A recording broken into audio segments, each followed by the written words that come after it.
ഐക്കല്ല്, ഏലസ്, ഉറുക്ക്, മന്ത്രം, തന്ത്രം ഇതൊക്കെ ആരാ ചെയ്തുകൊണ്ടിരിക്കുന്നത്? റസൂൽ പഠിപ്പിച്ചത് രോഗം വന്നാൽ നിങ്ങൾ ചികിത്സിക്കണം. തദാവൂ, നിങ്ങൾ ചികിത്സിക്കണം. ഫഇന്നല്ലാഹ ലം യൻസിൽ ദാഅൻ ഇല്ലാ അൻസല ലഹു ദവാ. അല്ലാഹു ഒരു രോഗം ഇറക്കിയിട്ടുണ്ടോ അതിന് പ്രത്യൗഷധവും ഇറക്കിയിട്ടുണ്ട്. ആ ഔഷധം കണ്ടെത്തി ചികിത്സിച്ചാൽ അല്ലാഹുവിന്റെ അനുമതി പ്രകാരം രോഗം സുഖപ്പെടുന്നതാണ്. അതിന് പകരം ഇവരെന്താ ചെയ്യുന്നത്? ഒരു തങ്ങളെടുത്ത് പോകും, അവിടുന്ന് ഒരു നൂല് ഒന്ന് കെട്ട്, ഒരു കെട്ട്, എന്നിട്ടത് കയ്യിൽ കെട്ടും. അല്ലെ, ഐക്കല്ല്, ഏലസ്, ഉറുക്കെന്നൊക്കെ പറഞ്ഞ എന്താ ഇതിനകത്ത് ഉണ്ടാവുക? ഒരു കഷ്ട കടലാസ് എടുത്തിട്ട് കുട്ടികൾ ടൈം ടേബിളിൽ വരയും പോലെ തെലുങ്കും പലകും വരയാ, അലിഫ് ലാമ് അലിഫ് റാ എന്നൊക്കെ എഴുതുക. എന്നിട്ട് ഹോമിയോപ്പതിക്കാരെ ഗുളികപ്പൊതി മുളിച്ചതായി മടക്കുക, എന്നിട്ട് മെഴുകിൽ പൊതിഞ്ഞ തുണിയിലാക്കുക, എന്നിട്ട് നൂല് ചുറ്റുക. ഇതാണ് ഐക്കല്ല്, ഏലസ്. അത് സ്വർണത്തിനുള്ളിലാക്കിയാലും വെള്ളിന്റെ ഉള്ളിലാക്കിയാലും കടലാസിനുള്ളിലാക്കിയാലും ഒക്കെ സാധനം ഇത് തന്നെയാണ്. കുഴിപ്പിടിച്ചാലും അതന്നെ, വയറ്റുന്നോ കുടിച്ചാലും അതന്നെ. ഭർത്താവ് ഗൾഫിലുള്ളപ്പോ പ്രേമം പൊളിയാതിരിക്കാൻ കൊടുക്കുന്ന ഐക്കല്ലും അതന്നെ. കാളകൂട്ടിന് പോകുന്ന പോത്തിന്റെ അരയിൽ കെട്ടണോ അതന്നെ. ഊർജ്ജമരത്തുമ്പോ കയറുന്ന ഇരിക്കാലിപ്പോത്തിന്റെ അരയിലും അതന്നെ. കണ്ട നിങ്ങള്? എന്നിട്ട് പറയലാണ് ഞങ്ങള് അഹ്ലുസുന്നത്ത് വൽ ജമാഅത്താണ്. ഇപ്പൊ സംസ്കാരം നിങ്ങൾക്ക് എന്തൊക്കെയാ അതിന്റെ അടിയിൽ പറഞ്ഞിട്ട് എവിടേക്കൊക്കെ പോകുമ്പോഴാ പൈക്കല് കെട്ടരുന്ന പറഞ്ഞ് എന്നിട്ട് എന്തിപ്പൊക്കെ പൊഴിഞ്ഞ് അല്ല അങ്ങനെ പറയല്ല. ചില വിഷയങ്ങളൊക്കെ പൊളിഞ്ഞല്ലോ. ഈ ഐക്കല് എവിടുന്നെങ്കിലും വാങ്ങിയപ്പോ ശരിയാവൂല, ബാങ്കിന്റെ അടുത്തുനിന്ന് വാങ്ങണം.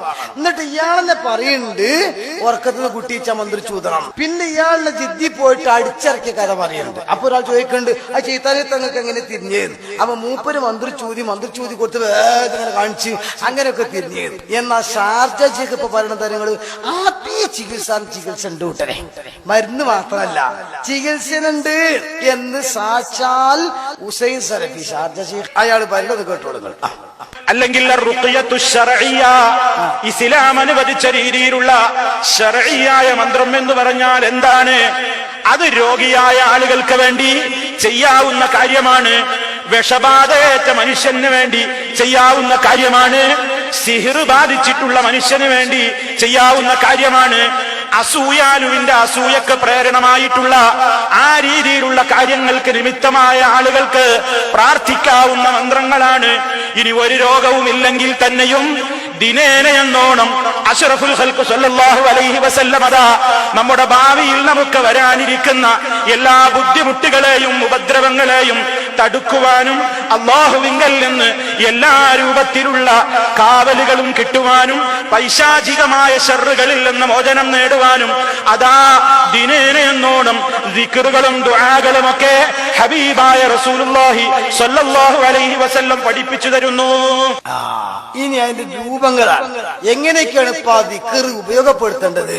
അതാ തൃപ്തി ബന്ധിച്ചുകൊടുത്ത മൂന്നാലങ്ങൾ മരുന്ന് അല്ലാഹു ഒരു കാരണമായി രോഗശമനത്തിന് നിശ്ചയിച്ചതുപോലെ അതാ വിശുദ്ധ ഖുർആനിലൂടെ അതുപോലെ തന്നെ നബി സല്ലല്ലാഹു അലൈഹി വസല്ലമിന്റെ ഹദീസുകളിലൂടെ ചില ദിക്റുകളും ദുആകളും അല്ലാഹു സുബ്ഹാനഹു വ തആല ശമനത്തിന് കാരണമായി കൊണ്ട് നിശ്ചയിച്ചിരിക്കുന്നു.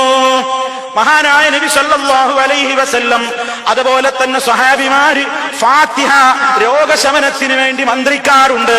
അതുപോലെ തന്നെ സൂറത്തുൽ ഇഖ്ലാസ്, അതുപോലെ ഖുൽ അഊദു ബിറബ്ബിൽ ഫലഖ്, അതുപോലെ ഖുൽ അഊദു ബിറബ്ബിൻ നാസ് ഇവ ഉൾക്കൊള്ളുന്ന മുഅവ്വദതൈൻ എന്നറിയപ്പെടുന്ന ഈ രണ്ട് അധ്യായങ്ങളും നബി സല്ലല്ലാഹു അലൈഹി വസല്ലം അതാ അവിടുത്തെ മന്ത്രങ്ങളിൽ ഉൾപ്പെടുത്തിയിട്ടുണ്ട്. നല്ല ലേഖ്യങ്ങള് ഇത് പാണക്കാട് തങ്ങൾ ഉപയോഗിക്കുന്നുണ്ട് എന്നല്ല, ഖലീദ ഉപയോഗിക്കുന്നുണ്ട് എന്നല്ല, റസൂലുള്ളാഹി തങ്ങൾ മന്ത്രിക്കാൻ ഉപയോഗിച്ചിട്ടുണ്ട്. എവിടുന്ന് ഇപ്പൊ വയ്യ കിട്ടി? ഇതുവരെ ഇതല്ലെങ്കിൽ വിശ്വാസം നടന്നത് തീർന്നിട്ടില്ല. ഒന്നുകൂടെ മന്ത്രിച്ചിട്ടു അലൈഹി വസല്ലം അത് വേദന ഉണ്ടാകുമ്പോഴും ചെയ്യും. പ്രയാസം ഉണ്ടാകുന്ന അവസരത്തിലും നമുക്കൊരു പ്രയാസം തോന്നുകയാണ്, വിഷമം തോന്നുകയാണ്, നമ്മുടെ ശാരീരികമായിട്ട് വേദന തോന്നുകയാണ്, അല്ലെങ്കിൽ മാനസികമായി പ്രയാസം തോന്നുകയാണ്. എന്താ ചെയ്യേണ്ടത്? എന്താണ് ചെയ്യേണ്ടത്? ഇതാ ഈ ഇഖ്ലാസ് മുഅവ്വദതൈൻ ഒക്കെ പാരായണം ചെയ്ത് ശരീരത്തിൽ ഊതി നമുക്ക് തടവാം. മഹാനായ നബി സല്ലല്ലാഹു അലൈഹി വസല്ലം അത് പഠിപ്പിച്ചു തരുന്നു. അവിടുത്തെ മന്ത്രങ്ങളുടെ രീതികളിൽ നബി സല്ലല്ലാഹു അലൈഹി വസല്ലമിന്റെ പഠിപ്പിച്ചു കൊടുക്കാൻ വേണ്ടി ജിബ്രീൽ അലൈഹിസ്സലാത്തു വസ്സലാം ഒരിക്കൽ പ്രവാചകൻ രോഗിയായി കിടക്കുന്ന സമയത്ത് നബി സല്ലല്ലാഹു അലൈഹി വസല്ലമിനെ സമീപിക്കുകയാണ്. ആരാണ് വരുന്നത്? ജിബ്രീൽ അലൈഹിസ്സലാം, മലക്ക് ജിബ്രീൽ അലൈഹിസ്സലാം വരികയാണ്. എന്നിട്ട് റസൂലുള്ളാഹിനോട് ചോദിക്കുന്നു, യാ മുഹമ്മദ് ഇസ്തകൈത്, എന്താണ് നബിയെ സുഖമില്ല അല്ലേ, അസുഖമുണ്ടോ? നബി സല്ലല്ലാഹു അലൈഹി വസല്ലം പറയുന്നു, അതെ ഞാൻ സുഖമില്ല.